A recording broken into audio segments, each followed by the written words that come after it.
Hey guys, we are live and direct once again. I'm your boy APT Songs, and two people to my left and my bottom, depending on what you're looking at. I don't like how you phrase that, but I'm Joe Hollywood. What's going on? Hey, to hear the gospel engineer, what's up? All right, guys. So we are here to talk about happenings that happened this week, because we're definitely talking about. We're seeing a lot of conversations online about this recent shooting that happened of this 16-year-old girl named Ma'Khia Bryant. You guys know about that incident by now, but basically she was going at somebody with a knife. The cops arrived on the scene and they shot her. So we'll get more into the details of what the whole thing that happened. But we want to talk about some of the various angles of this, because we've seen a lot of responses online from people that feel a lot of different ways about stuff. And we want to kind of give our 2 and 3 cents on that. So Joseph, start with it too, because we already last kind of came up briefly when we were talking about I believe it's the George Floyd trial resulting from, and it was the same day when this happened. So we had, of course, a mature opinion that day. So it's like, now that all this has come out, like, let's revisit it. Although I don't take back anything that I said, I do have some other perspectives. So we didn't really talk a lot about this one in particular because it had just happened. So we didn't know the full. Oh no, I brought it up. So anybody who was watching, we didn't go into depth into it in that particular. Right. We didn't know. We didn't know anything yet. And I wasn't there, so no. He was not there. But it's interesting because as we were talking about it, Joe, and I already knew, but like to hear actually works in some form of law. So if you can kind of go into what your background in that situation is. Well, yeah, I've been a law enforcement officer for about 9 years now. I won't go into specifics about which one and where I work, but yeah. So my point of view and my perspective comes from Black man. Second, I'm an American citizen, and third, I'm a law enforcement officer. And so I have all of these different perspectives that allow me to see objectively from all the different angles. And so I'm not, I don't bleed blue. Like I said, I'm a Black man. My blood is red like you guys. I'm an American citizen. I was born in this country in Chicago. Go White Sox. And did we see your birth certificate? We need to double check. We gotta check you too. I can get you a redacted copy. But and so I think that my perspective on a lot of these shootings is just as dynamic as the situations themselves. Like, it changes from situation to situation, and we can't paint a broad brush over all of them and expect everything to fall within the confines of our arguments. And so we have to look at them case by case by case, and not just say all police officers are bad, all Black people are bad, all white people are bad. What's that? I said, or even all Black people are innocent, because that's even or all Black people are innocent. So it's you can't paint that brush in any direction. Right. And there's responsibility to be had on all sides and all points. Yeah. So what I'm going to do is I'm going to play the video that was shown. So this is, the video that went out to the news media of the incident. They showed the police body cam footage. So we'll watch that, and then we'll kind of go into our various talking points and stuff. So let me make sure I get this the screen share going. Yeah, you had it earlier. That's it right here. Okay, yeah. So here. So you see my trips. Oh no, that's we'll talk more. But yeah, I found out the whole what happened from what we see. Mm-hmm. Well, I guess I can go ahead and break it down. From what we understand, she was coming at her with the knife. That first thing when the girl fell, she swiped at her and she fell to avoid getting slashed herself. Okay. So it wasn't just a trip and fall. That was an attack. At which point we see the gentleman, I don't know for sure, but from what I've been briefed, that's her father, I believe, who was there. It was a whole altercation going on long before this. And so he was there, which gave her the confidence to come out and deal with the people who were there to fight her. Mm-hmm. And she brought a knife with her. And I guess the presence of the police didn't change the equation in her mind. So she still went after the girls who were there. But they had been there for a while for the purpose of beating her up. Okay. So she came at the first one. The girl fell. When she went down, she just turned and went the second one. Mm-hmm. And from what we can see, the police officer walked up. He tried to see what was going on. He saw it was chaotic. When the first girl went down, he drew his weapon. And then tried to give commands. Nobody was responding. So when she went at the second girl, he opened fire to keep her from stabbing her. Right. So the gist of what we see with a little bit of context. Oh, and then we also see the gentleman kick the girl on the ground in the head, which was like, very whoa, okay. Yeah. That was a lot. So there was a lot going on that scene to start off with. So obviously there's been, we'll start with the response that a lot of people in the Black community have given, which is like, oh, he should have been able to disarm this person. There were better ways to handle this. How dare he go to that situation and just automatically go for his gun versus his taser, all these other things. So just starting at the point where the cop actually gets to the scene. He gets to the scene. What is he scoping out first to help him determine what his course of action is? Well, he's taken in the entire scene. So, and there's a lot happening at this when he steps up. So he's forced to consider like everything that's happening, but he has to make split-second decisions about how to respond to everything that's happening. And so when he sees the first girl go down, he knows that there's something dynamic taking place. But he doesn't, at that point, he doesn't see a weapon. He doesn't see anything that, even though Joe said he drew his weapon at that point. Was that confirmed that he didn't see it at that point? Because I don't know if it was confirmed, but he may not have seen it at that point. He may. That's how I feel, but we don't know. Yeah, but because you just don't know, and there's nothing wrong with an officer pulling out his weapon. He can pull out his service weapon, but he doesn't have to shoot. He can always put it back. But now I do want to ask the question. I know in other incidents with Black victims and stuff, when these things happen with the cops, it'll be things like, it's a traffic stop and then the cops going up to the car with the gun, or there's something else that happened where there's not a lot of chaos going on, but the officer draws his gun. So is that a thing that that is a case by case basis? Like, does an officer always feel like the first thing to do is just take out their gun regardless what the situation is, or do they determine that? Okay. No, that is not the case for in every situation. Usually it may they may have some intelligence, like they may have run a quick check, or they might know who they're actually pulling over, and they may have information about that person, whether or not they might be armed or dangerous, or something about their history or other encounters with law enforcement. So they may have some of that information as they're pulling up to the scene, but not always. And so I'm going to put it out there and say that every law enforcement officer does not behave like that. It doesn't happen in every situation. And so we have to first come to terms with that and not just assume that every Black person in America has had the same experience from law enforcement. I personally, even before I've only been in law enforcement for the last 9 years. So for the first 37 years of my life, I didn't have any type of incidents or negative incidents with law enforcement. I knew police officers. I have a brother who's a police officer. And so I know that, there are police officers who treat people with respect, with dignity, and who knows how to talk to people. But there are some idiots out there, just like in any profession where you work, you're going to run into people who are just not rational people.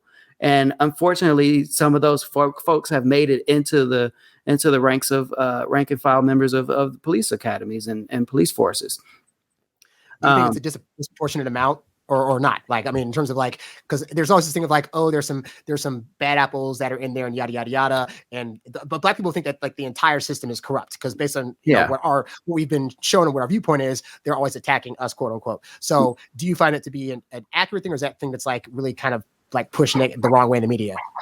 I think it's definitely highlighted and exacerbated by the media. But I believe it's probably more than we want to admit that exists.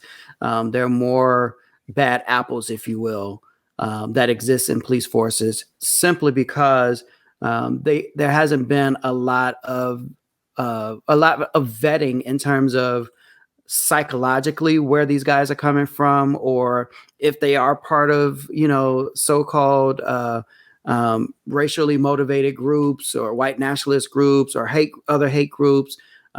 So that that kind of detail is not had in a background investigation. You don't find that type of stuff in a polygraph examination for the departments that do polygraphs. And then a lot of the other emotional quotient and equation, whatever, those type of tests that they run, that kind of stuff doesn't come out in those type of exams. And so there probably should be some sort of screening to find out, okay, is this person biased toward a certain group of people? And if they are, then maybe you shouldn't put them in an area where they have to deal with that group of people. So that's probably something that should be implemented. I don't know that it ever will, or if it's feasible. It might not be feasible. But to get back to the point, we were talking about just what the officer has to take in all the stuff that's happening in that scene. So he sees a weapon, he sees somebody, chasing somebody else around with the weapon. He sees this guy kick this other girl. He sees somebody falling. He sees a whole bunch of other bystanders. Yeah, that's going to be my question. Was he sees all this stuff happening? He sees the person getting kicked, sees the person running. Like, how do you even know in that situation, like, A, what to react to, and then B, how to actually react in that situation? Right. And so first we have to find out, okay, what's the biggest threat in this situation? So the biggest threat was the person with the weapon, with a deadly weapon. A knife is a deadly weapon. You can kill someone with a knife, and it's intended to inflict that type of injury, pain, or outcome of death. And so that's the biggest threat in this scenario. And so he's forced to react to that before he can react to anything else. Beyond that, I've heard a lot of the takes on social media about, well, he could have used a taser, or he could have shot her in the foot or in the arm or the leg. And so first of all, about that, like the people that were like, hey, like, there's other countries that they're like, in Africa, they don't have guns at all, and people have machetes and stuff, and they still disarm them and whatnot. Like, how come the cop couldn't just do that? And so what I say to that is, first of all, we're assuming that he had a taser, because all police officers don't have tasers. We're assuming he had some kind of pepper spray or OC spray or whatever. If those tools were available to him, they are fair game. However, when we're taught and we're trained that if somebody has a deadly force tool, then we need to match that with a deadly force tool. I've heard somebody say something to the effect of, oh, he shouldn't have brought a gun to a knife fight. Well, he doesn't have a knife to bring to a knife fight. So he has to, and he's not going to win. He might not win a knife fight with a knife, right? With another knife. Yeah, you're trying to stop the situation. And then and as Joe knows, every law enforcement person is not trained to disarm someone with a knife, and that's a very. I mean, we're taught some level of retention and how to evasion, but we're not necessarily always. Everyone is not. If they are taught, everyone's not comfortable in that situation where you have a volatile person, you don't know what their state of mind is, and then you're going to just jump in there and try to take a knife from her. So you just can't always judge those situations, especially with the amount of time that he was on the scene. So he did not have enough time to assess, how, what was really happening with that knife, and whether or not, okay, he didn't have time to assess whether or not he could just tackle her and jump. Because say he tackles her and she still lunges forward and stabs the other girl, So he did what he was trained to do. He stopped the threat. He stopped the threat the best way he knew how, with the appropriate tool that he could have used. With the argument of, oh, he could have shot a foot, or he could have shot her hand, or something like that. That's idiotic. Because why is that? It's idiotic for one, because we're not trained to shoot feet and hands. We're trained. It seems like it'd be a hard thing to try to train. Like, aim to this little bitty pinky toe right here. Like, we're trained to go for the largest part of the body. We call it center mass. We're trained right here, and to basically shoot someone in the torso, from the torso to the stomach, from arm to arm, or from shoulder to shoulder. And so actually, you can face legal ramifications if you shoot anywhere else. It's called malicious intent. I don't know if it applies to law enforcement, but anything less than law enforcement, if you don't hit center mass, it better be because you missed. Yeah. Because if you shoot somebody in the leg or arm or something, it's called malicious intent. You try to intentionally wound them. That's an offense. And if you shoot them in the head, it's murder, period. Right. You cannot aim for the head. You cannot aim for anywhere but center mass. So that whole argument kind of is, it doesn't really make sense. It's people who don't understand. They don't understand. That works at all. So if you're not trained to shoot an arm, you're not trained to shoot a foot or a leg, and you try to do that and you miss. So we're also trained. We need to be aware of what's beyond our targets, what's behind, what's around. If he misses the person with the knife, what's right behind that knife? The other girl that was about to get stabbed. So then he's going to shoot her. So it's just a very nuanced situation, and it just doesn't work the way people want it to work. Yeah, and it's a lot of people have like, I think people have like, you know, they have, and I think I said this on Facebook, like people have an idea of what they would have possibly done, but the reality is, until you're in that situation, just like anything else, until you're in that situation, you don't actually know what you would have done. Right. And I think about it like you know, people say they watch basketball and like, oh, so and so should have made that shot. You should have done this thing. It's like, can you be on court and do that same shot, given the situation that's going on with the other people around you trying to steal the ball and guard you? You think you're going to make that shot or miss like you don't know. You know? Exactly. That was a Will Smith song where he was like, I could beat Mike Tyson, and he got a chance to fight Mike Tyson and got beat up. And then his friend was like, oh, see, what you should have did was he was like, I just said that, and then I got in the ring and I got beat up. Like, that's not how that works. Exactly. And so here's the other thing. People are looking at the video. They have the ability to rewind. They have the ability to freeze a frame. So they can go back and they can look at it, and they can look at it 3, 4, 5 times, whatever. That cop was there for one instance. He was there for it live, happening real time, in the moment, all this noise, all this activity, all this movement around him. So he's got to basically focus on, like I said, the biggest threat at the time. And that was the biggest threat. Even with the taser, that's not a taser scenario. We don't use a taser to ward off someone wielding a knife. That's not a taser scenario. And there's been plenty of incidents where you see like a taser's used and the person's still able to like walk forward and do whatever they're trying to do. And that's the other thing. Taser doesn't always stop everyone. It does not always stop everyone. Pepper spray doesn't always stop everyone. And so the best tool that he had to use was his service weapon. And unfortunately, you know, she ended up dying because of it. How is he supposed to know who was the victim and who was the assailant? Like, because I'm hearing that she was defending herself from being jumped by these other folks. Well, how is he supposed to know that when he just sees her with the knife, you know, and chasing after people?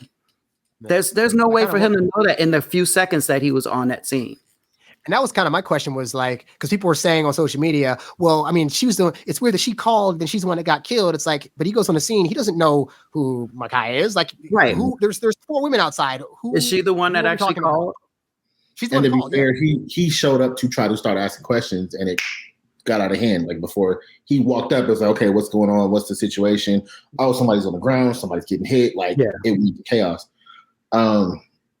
I do want to interject a slightly different viewpoint, and some of it's been addressed, but that's part of us having the conversation, right? Right.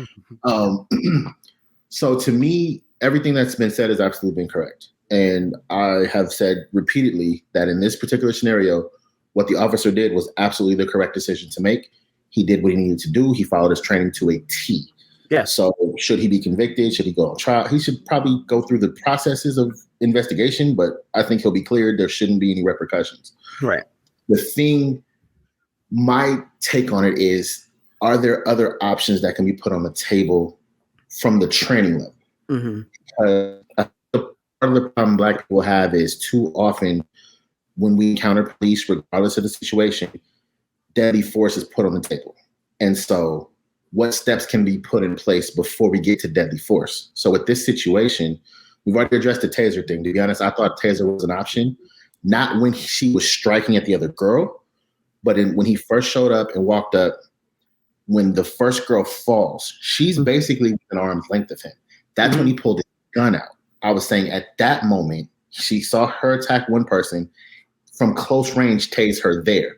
even if she doesn't go down, when you keep watching the video, 5 or 6 other officers are pulling up.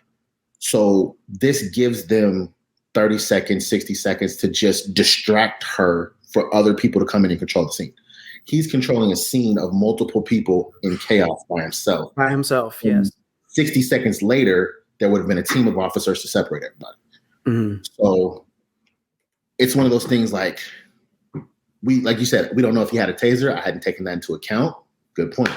Because I don't have a taser. I don't carry one. I've been trained on how to use one, but I don't carry one. Pepper spray would have been a better option because there were multiple people. Like I said, the gentleman was kicking the girl. She was over there like it's a brawl, it's a fight. Yeah. So you figure, okay, spray, everybody has to stop moving. For a second, just to calm it down. Mm-hmm. I do understand the knife being there authorizes, but we brought up a point before when the whole thing first happened and she went with the first girl. I'm not sure he saw the knife, but I'm going by a different set of rules. You've stated, law enforcement can pull their weapon out whenever they feel the need to. I'm under the thing where there has to be deadly force present to pull your weapon. So that caveat. But to me, if the knife isn't present, then you're thinking, okay, I need to calm this down, but I don't kill anybody. You know what I'm saying? Like what other tool is available to me off break? Mm-hmm. Third thing is you were saying about officers being trained to disarm a knife. This does happen in other countries. There are places where this happens. It's a risky scenario. It's very and I'm going to be 100%. If I don't have any other weapons, I'm not trying to take on your knife. And I've been you got swords. You got no, I'm saying if I don't have anything else. But yeah, you got a knife, a sword, a machete, any sharp object. I don't want to fight. I'd rather deal with your gun than with your knife as a person trained to do this stuff. And then with the 21-foot rule, it comes into play with that too. I may feel on that one just because of the holstered. It's a holstered weapon. If my weapon's out on you, 21 feet goes out the window. It's not a rope anymore. But it's still used. But I would say sticks because at the same concept, if I have a nightstick, you're not touching me with a knife. And to train officers with that ability, I think I'm not afraid of your knife because I got this stick. It gives me 3 feet of reach. Exactly. You're on the ground. You're not going to do a knife. Or with a gun, there's more. It's actually worse to go for your gun than for your stick if you have a knife, I believe. Gotcha. But that's not popular. What do you call it? Not even training, but just in that world, that's not really a common conversation that's being had yet. Yeah. That's kind of the perspective I'm coming from of are there other options that we can discuss and other things that could be trained at a systematic level to make officers more effective in not having to go to deadly force? And while I understand it can be used, it doesn't have to be. And you'll see the way that they say it, because his supervisors were like, yes, it was authorized for him to use deadly force. They won't say he had to from an official level. But it's like, no, they don't want people to kill people. They want to deal with the situation. And that's not our goal. That's not our goal as law enforcement officers is to kill people or shoot people. I hope to go my entire career without ever having to pull that trigger. That's our goal. And then at the same time, we still want to go home at the end of the night to be with our families. And so I'm not going to say there are none, but there aren't many officers out there who have this thing where they want to go shoot somebody on a daily basis. That's not a real thing. Like a good day for us is when nothing happens. A boring day is a good day for us. And so, what's that? I said we used to say I usually a boring day. Security is a great day. Yeah, that's a great day. Man, if it's exciting, that's not good. I don't want to say I'm okay. But yeah. And so the other caveat with the whole, he could have tackled her, he could have, disarmed her. One of our defensive mechanisms to keep us safe is to create that distance and maintain that distance. So if I have distance between you and a weapon, then I'm safe. But if I choose to engage and to approach, then that risk factor goes significantly higher. And like I said, you got to be comfortable. Someone who's trained in Krav Maga or Jiu-Jitsu or some. Why would you say? I didn't say, but I didn't say who. Why would you pick that one of anyone who happens to be trained in Krav Maga. But they teach that, they work on that, they practice that. And that's like a technique that they can disarm somebody with a firearm, but your regular law enforcement officers don't have that training. To that point, though, even with that level of training, the first thing that they tell you is don't use it unless you have to. Unless you have to. You're trained to disarm someone with a firearm. However, they're like, it's high risk. There's no other option. If they're saying, give me your wallet, give them the wallet. I don't care if you know how to take the gun out of their hand. Give them the wallet because it's not worth. If you slip by an inch, all that. So they're like, if you know they're going to shoot you, go for it. Because what do you have to lose? But if you can get any out of it any other way, so like, I definitely get that. And the thing too, like you said, a lot of law enforcement agencies actually do train with Krav. It's within a limited time frame. They just don't have the opportunity to spend the level of hours. Exactly. Someone with a black belt in Krav has spent 5 to probably 7 years on like 2 to 3 days a week, couple hours a day, learning this stuff. And you don't have the time to perfect it and learn the other stuff you have to learn for your job. That's a point Joe Rogan and Jocko Willink brought up. I loved. I was like, it's true. It's just, Jocko Willink, for those who don't know, is a former Navy SEAL commander, I believe, like the leader of the SEAL. So perspective-wise, my man knows what he's talking about. And then, of course, Rogan is legit MMA fighter. Like whatever you think about, he does it. He trains, he knows the stuff. So the two of them having this conversation was great to hear that perspective. He was like, honestly, I think that there should be more training. There should be more time allotted for training. Right. And another perspective was different situations. Like not every call needs the same type of training. So if you're sending somebody, the same utility person goes out to anything. So you've got cartel gang war over here, and you've got domestic violence situation over here, and you got mental health patient over here. And you send the same dude to all these. They require different levels of interaction. This one, you probably have to go in guns blazing. This one, you want to calm it down. You shouldn't bring a weapon out at all. But it's the same. You got the same tool set. So that's where it's like, it really is a disservice to the officer to put them in all these different situations, to be honest. Yeah. No, I totally agree that every situation has to be, you have to deal with it as it is. And because we are limited in what we can do, we're limited in our I won't say we're limited in our training, but those skills just the time to that's what I was going to those skills that learn in the first place. The skills that everyone expects us to have, they have, those come through a lot of repetition, a lot of training, a lot of hours. And most law enforcement organizations, we only train on a quarterly basis. And so any other training you get is something that you do on your own time. And, but and you got a family you're trying to raise, you put in overtime. And on top of that, you're already working, 8 to 16 hours a day. Yeah. and then after that, you still got to have time to work out. You got to have time to, spend with your wife, with your kids, do something that's taking your mind off of work. There's like golf game. Right. Play a little golf, But it's necessary. A little pickleball, That part. I still know.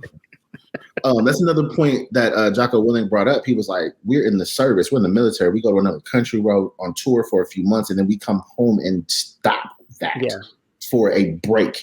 That law enforcement officers don't get that. They may have, 2 weeks vacation, but it's not like get away, decompress, back to your normal life for a little. You know what I'm saying? It's like there should be time to come away from the field and retrain and update and put more hours into something else and then go back into the field. Like there should be more of a rotational aspect, which I'm like, that makes sense to me.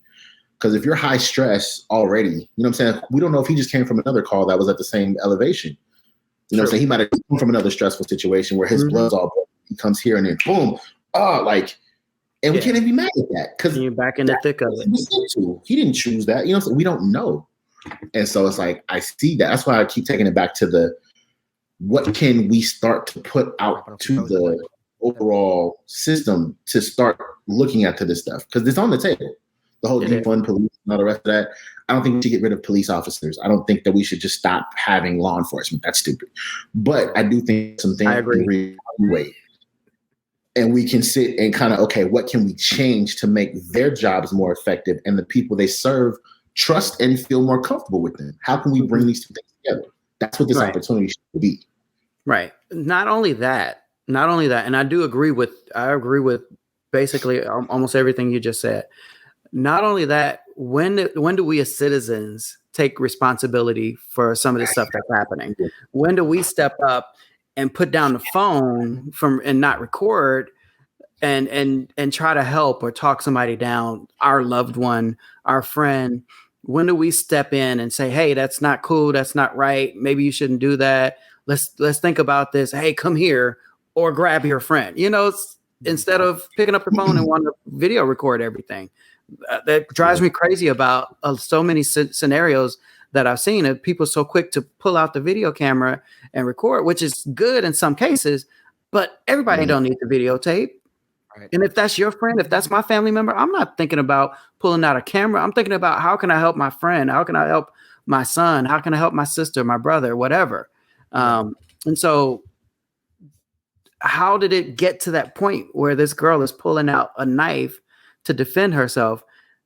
If that was her father there, how did the situation get that volatile to begin with? And this isn't victim blaming. It's not victim blaming, but at the same time, it's like there is some personal accountability that has just been so missing, not just in our community. I see it across the board in a lot of these situations. I did want to ask about that, speaking of personal responsibility, because obviously we'll say, given the number of high profile incidents that have happened over the years whereby, a cop came to the scene with a minority there, minority ends up dead. Mm-hmm. And a lot of those incidences will say it will chalk up to like, oh, they were racist or whatever. I've looked at a few of these incidences where it's like, I'm looking at the situation where I'm like, okay, for example, the cop might've gotten there and then the person starts getting belligerent, and then the cop does something. And it's not to say that the cop was right in what he did. Right. But I do wonder about, like, because of the whole aspect of racism part, if there are times of minorities like, oh, well, I'm a minority, so I should be able to just act how I want to. And if I don't get away, then, it's going to be on his fault or whatever. And they don't really take themselves into account. Because I know me, like, I've had times where like, cop pulled up to me, my friend, because he was driving a very nice car in a very nice neighborhood in Vegas, and not Utah. And like we got pulled. I live in a nice neighborhood. And we have a nice car. We kind of knew like what it was, but we also knew like we're not going to speak to the cops all crazy. And we're gonna be like, hey, what's up, officer? Okay, what do you need? Okay, what is it? Like we answered the questions. We weren't trying to be like, this is a bull crap. So I do wonder like where that crosses, where it goes from like personal responsibility versus just like, oh, it's just always racism that's resulting in these things happening. You can't just jump to, oh, you're pulling me over because you're racist. That can't be the first thing. First of all, what did you do anything? I mean, is it possible that you ran a light? Is it possible that you ran through a stop sign? Were you going too fast? So, first of all, know why, understand your surroundings, be aware of where you are, what you're doing. And of course, there's so many distractions that a lot of people have, especially in a vehicle, when we're trying to eat and putting on makeup and listening to change the radio station and yelling at the kids. What's that again? I said send text messages and other people do that. So there's so many distractions. So, but yeah, it's kind of like it's really, really bad. And I hate to see those situations where it turns to something that it definitely didn't have to go to. Right. And so, and one of the things, and if you watch the trial, the Chauvin trial, you saw that the LA police officer or sheriff, I forget if he's PD or sheriff, but he talked about, the use of force continuum. He talked about the Connor, Graham versus Connor factors. He talked about all these different things where you look at, okay, what's the severity of the crime? What is the crime that we're investigating or looking into? What's the level of threat that's involved in this situation? And then what's the level of force that you have to meet that threat? And so that's the kind of things that you have to think about. And so, case in point, there's no way that George Floyd should have died because he allegedly tried to use a counterfeit $20 bill. So that's not something, the severity of the crime is very low in that situation. And also when he was on the ground, he was no longer a threat. His level of his resistance had greatly diminished, especially when you have 3 or 4 officers to control his hands, feet, and his head.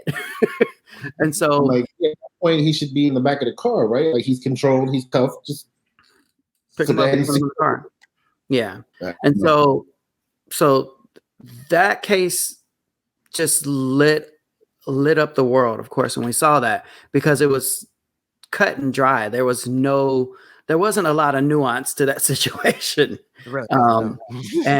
And so there, and you're still going to have some people that say, well, he shouldn't have resisted. Yeah. How you going to tell someone who's claustrophobic to not resist being put in a small space? Right. For one, that's just, part of their makeup, part of what they do. If they don't like small spaces. The resisting word is used a little liberally. Like, I don't know. You see scenarios, it's like you're not listening to every command, so it's resisting arrest. When it's like confusing commands, there'll be like 5 different people yelling different things. I can listen to one person. Can we pick a leader? I will listen to the leader. If you telling me to stand up, you telling me to kneel, and you telling me to go on the ground, you telling me to put my hands on my head, one of y'all gonna shoot me because I don't know which one to do. And that's something we as law enforcement practice. We do talk about communication and having a point person or covering a contact person, and then someone to cover the contact person. So one person does the talking, and if they can't get through to whoever they're dealing with, then somebody else can take over, but only one person at a time. Now, I will say to play devil's advocate, the same weekend that this girl died, obviously we had the George Floyd trial being figured out. And also we had the situation in Virginia where the Army guy got pulled over by the cops, and he was actually complying completely, and something happened. So there's a not completely, but he was complying. Yeah, he was complying, and he got pulled over for a bogus reason. But basically, when you get the rest of the context, that one got iffy too. Yeah. So, but Black people see that and say, okay, so we have these situations where people do comply, bad things happen. We have situations where it gets chaotic and we die because nobody's complying at all. So, how are we supposed to trust at times when cops are saying, oh, this wasn't a racial incident, that it wasn't in fact a racial incident, given that even if it's not a racial incident, we could still get killed? The answer is, I don't know. The answer is, I'm not in their heads. I can't tell you what they're thinking. I know when I'm in situations with anybody, whether Black, white, Asian, Latino, whatever it is, I just look at a human, and I'm not dealing with a nationality or racial makeup. Where I work, I probably see majority Latinos. And it's funny because they'll say, "Oh, you're just picking on me because I'm Mexican." Like, look around you. Everybody around here is Mexican, including some of my fellow officers. So people want to just throw that out there, but it's not a good defense. It's not a good defense, and so. 9 times out of 10, if 9 times out of 10, most of the time, if you do what the officer is telling you to do, you're going to get through that situation. You're going to be able to move on with the rest of your life. 9 times out of 10. There are times, as we've seen, that they could be super compliant and, not mouthing off. And the case that always jumps in my head is the Philando Castile situation, where he was like, "Yo, I have a permitted weapon in the vehicle," and then the guy freaks out and shoots. Yeah, and that's all that was. It was a freak out. And so you have crazy situations like that happen, but like I said, we can't paint those broad strokes on all officers, on all law enforcement. And like I was telling someone recently, I think it was we were talking about the same situation with the young lady, and they were just saying how how officers basically officers need Jesus or something like that.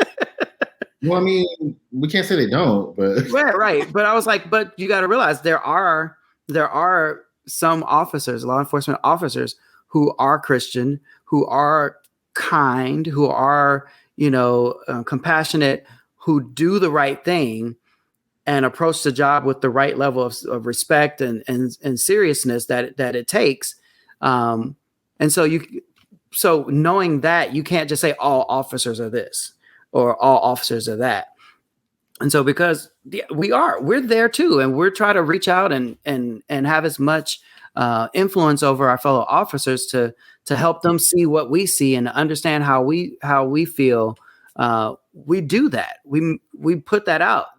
Is everyone going to be receptive of that? No, because people already have their minds made up in certain situations. People have already been influenced by an entire upbringing, family, history, a lack of exposure to other people outside of, work situations. Like they might not see another Black person once they leave work.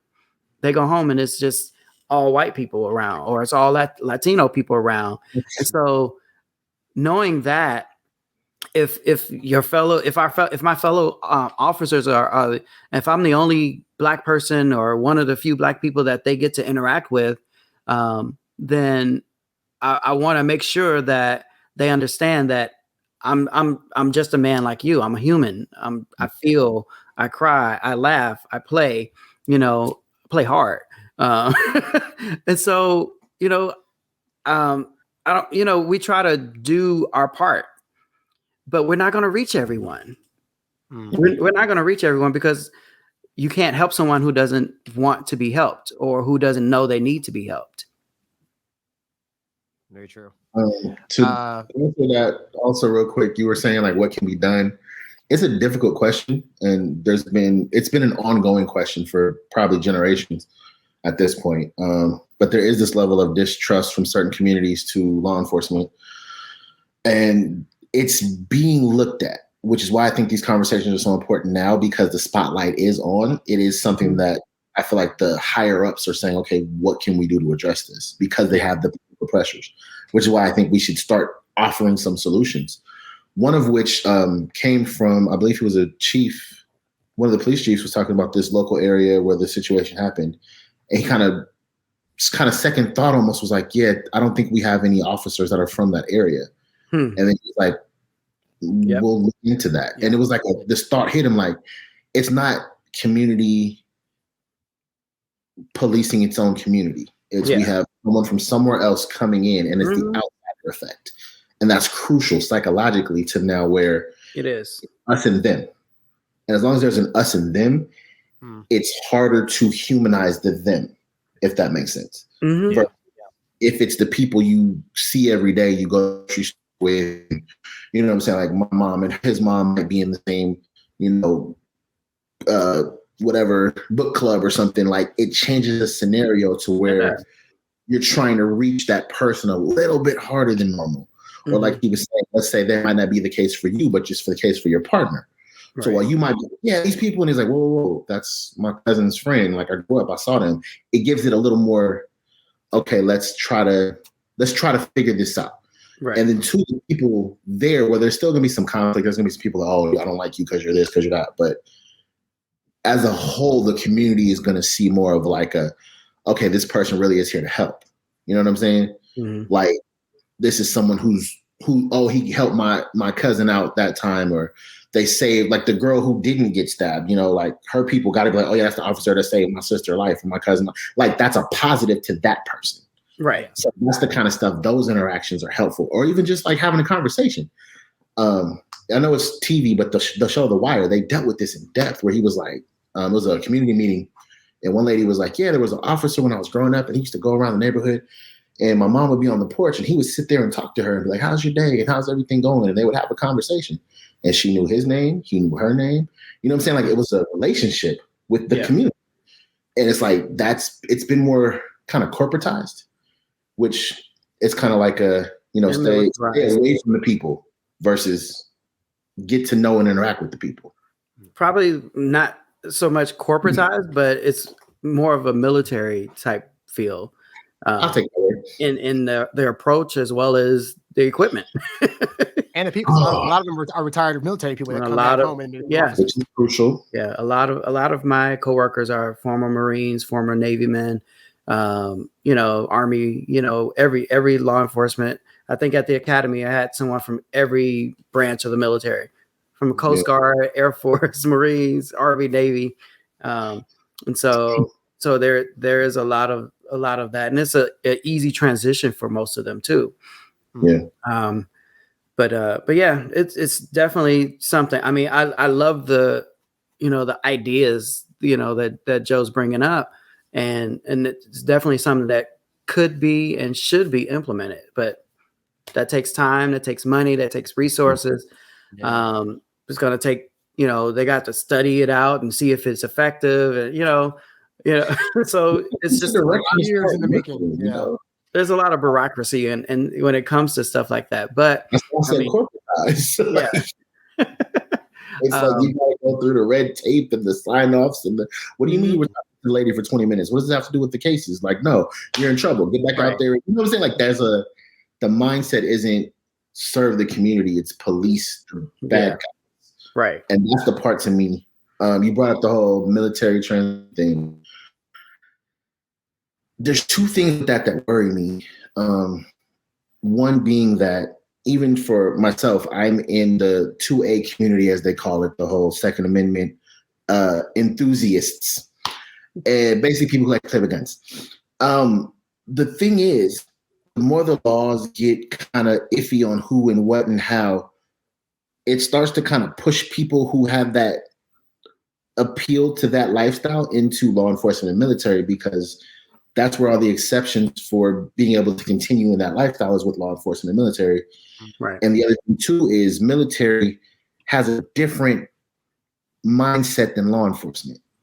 Taking it back to CROV, there's different levels of CROV. Mm-hmm. So there's civilian where you teach, okay, this is how to defend myself. If something comes at me, get away, run home. Then there's law enforcement, which is like, okay, this is the situation. I may have to protect somebody else. I may have to intervene. It's create distance and go to a higher force, which is usually try your weapon. Military CROV is kill it. Like, there's not really a lot of conversation there. It's like comply, die. And I mean, it sucks to have that conversation, but in a war, that's what you need to do. Yeah. But then there's a downgrade. So to come from that down to law enforcement, if any of that translates, it's scary. And it's relevant because I've heard military, these conversations, like, it wasn't, I don't believe it was Jocko, but it was another similar, like, high-level military. He was talking about how the rules of engagement overseas in an active war zone, you have to go through a lot of protocol before you can use deadly force. Like, there's several steps that you have to make sure, because it's an active war or it's a court martial to kill the wrong person. Right. He was like, the rules over here aren't as harsh as active war zones over there. That got my attention. He's like, I got to go to this. I got to give these commands. I got to this chance. I got to fire into the car first before I can shoot the Like, you got to go through 6-7 steps that you justify before. I can't think I saw a weapon. I have to have seen the weapon and hear the gun. Then I can kill. Like, he was like, it blows my mind that it doesn't take that much to do that here. Right. Because to me, it's not so much that, oh, they had a weapon, they got shot. It's that they didn't have a weapon. It was more so like, so we didn't take the time to even confirm that there was deadly force present, or, you know what I'm saying? Like, that kind of stuff that worries me. Automatic threat. And that's when people get into the whole, like, well, is this racism because, black skin is automatically a threat? So are they automatically assuming a little quicker? Like, that's where all those thoughts come into play, to where it's like, whether we're doing something or not, we feel as though we're going to get attacked either way because of just, our skin color. And that does exist to a lot of people. That exists. Unfortunately, that's what the American public has been fed for decades, and if not centuries, that black people are more dangerous. Yeah. But it's like, but it's a lie. We know it's a lie. Because all of us aren't dangerous. I mean, you're not dangerous. I'm not dangerous unless you push the wrong button. I can be dangerous, but I'm not inherently dangerous. And they don't know that button. Right. And most of my friends, when they found out I was in law enforcement, they were like, "You're lying." Like, you stop it. Get out of here. And then, when I heard you go for the training, I was like, Tahir, really? Oh, okay. And then they were like, "They let you have a gun?" And so no, but like, I get that a lot too, because like people who know me, they're like, dude, when I first met you, you were so scary. Oh my God, I was like this big scary dude. But like 10 minutes into a conversation, like, oh my God, you're a teddy bear. Like, I need you to get past the first 10 minutes though to see the teddy bear part. So like we've been kind of joking about it, but for real, like he's like, oh yeah, when you get pulled over, you don't get belligerent. I'd never had a thought in my mind to get belligerent. No. I get pulled over, I turn into Ned Flanders. How you doing today, officer? Is everything going all right? Here's my hands. Like, I am the least threatening mindset possible because the visual's already there. It was like ingrained in me as a defense, like, do not give off any reason to think I'm on your side. But it's the truth. I am. I'm like, if something went down, if I saw an officer in trouble, I'm helping the officer. You know what I'm saying? Like, instinctively help the situation. But it's like my whole thing is de-escalate, get everybody home. Right.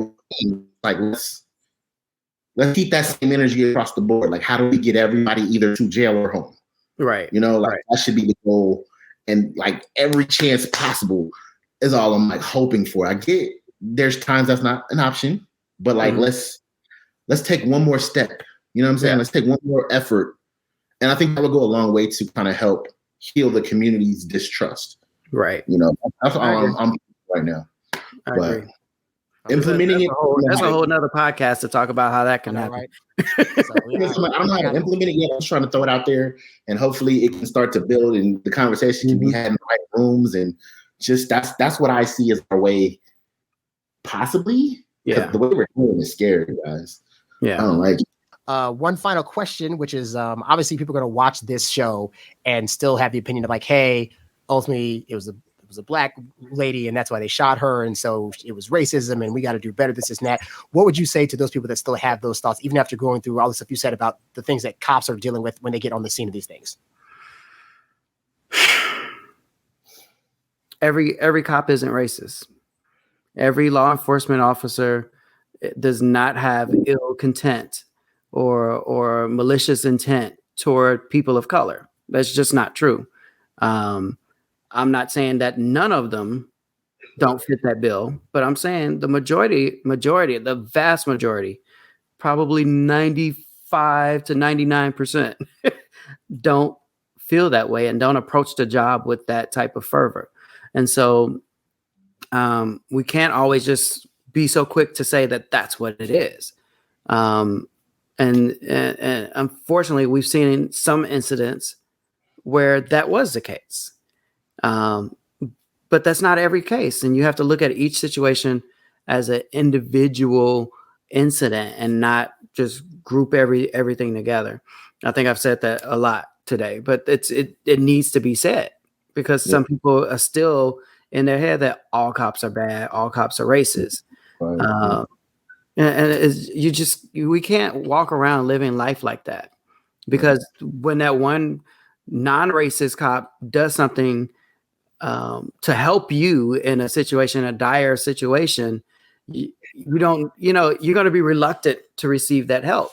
And they might have like just a good-hearted person that wants to help you and wants to do well for his community.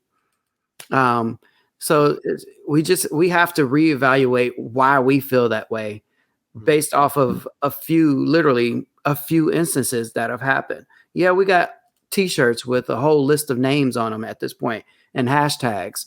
But in the grand scheme of the population of this country, it's still a very small few. It's too many, but it's still not even, I don't even know if it's 1% of the population that deals with this situation.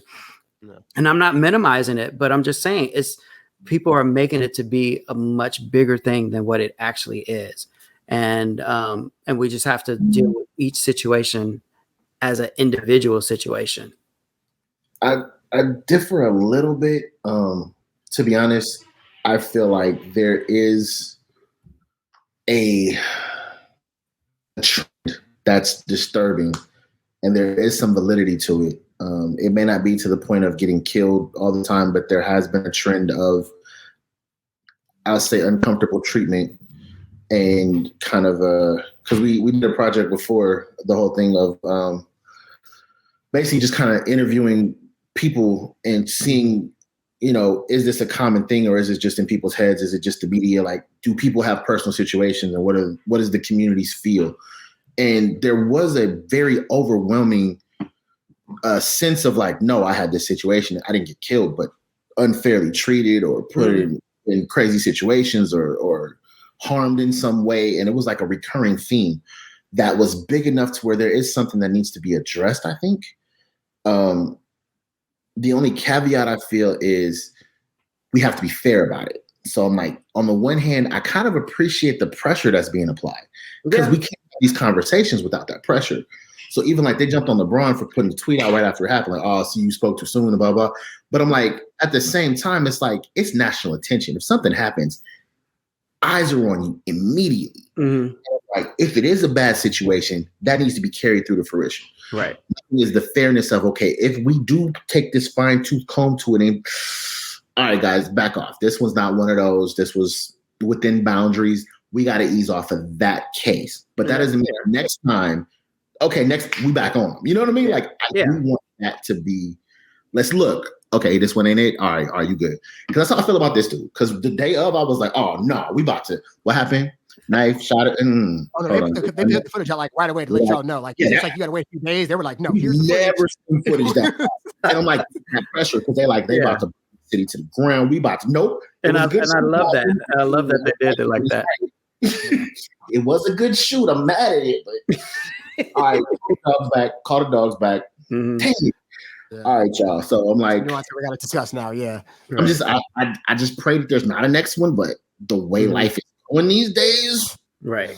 I'm just like, a hot summer. So real quick, I just want to say something. Like you said it was a good shoot, and the very first time I heard that phrase, I was like, how is it good that somebody got shot? And there's so even I was already, I think I was in the academy at the time, or I just started, like within my first year as a law enforcement officer. I was like, what do you mean that was a good shoot? And I was just like so like traumatized that this person said it.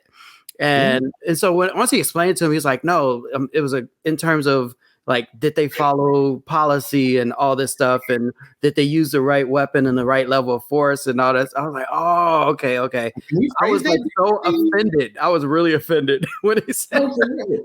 Okay, somebody lost their life, and you're talking about it's a good shoot. But you got to think that's how most of the community feels, regardless of the circumstances.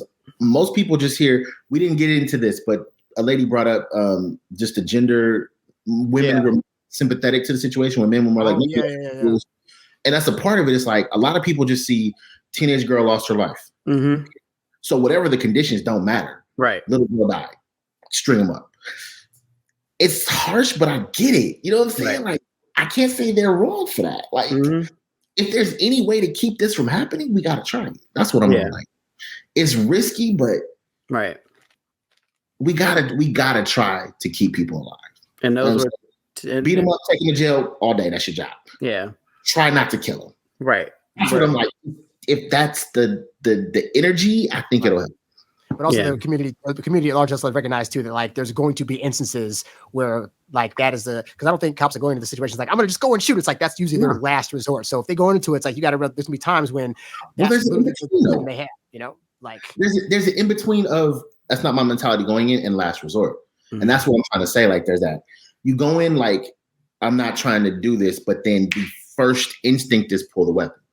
That's the part where I'm like, there's some room to maneuver that. To go from, okay, I'm going in here to try to de-escalate. I can't de-escalate gun because gun is death. I know it doesn't seem like it, but the more I understand how this whole process works down to the caliber of the ammunition chosen by the department, the goal of the gun is to stop the person. And by stop, meaning they cannot do anything, which typically is death. But it's not phrased that way. Mm-hmm. That's what it is. Does it penetrate enough to hit the heart so that they stop moving? we can try to resuscitate him. But it's just, as I understood that concept, it's like, okay, if the gun comes out, someone's gonna die. Okay, let's not, or someone.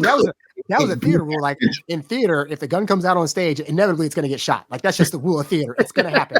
If you see a gun at any time, it's got to shoot before the play's over with. That is like a rule. So at a reduced level, at a non-law enforcement level, like I said, for the gun to come out, it has to be. Like I can't just pull it out and threaten. Like I could, but it's going to be a lot more of explaining when the cops do come. It's one of those like you had no other choice. Death was imminent and immediate. Right. To the point, like if somebody's shooting and stops, I can't shoot them. Right. What? Like gun there, there's gun in their hand. It's pointed at the ground. It's no longer a justified deadly force situation because the gun is not imminently 3 people down.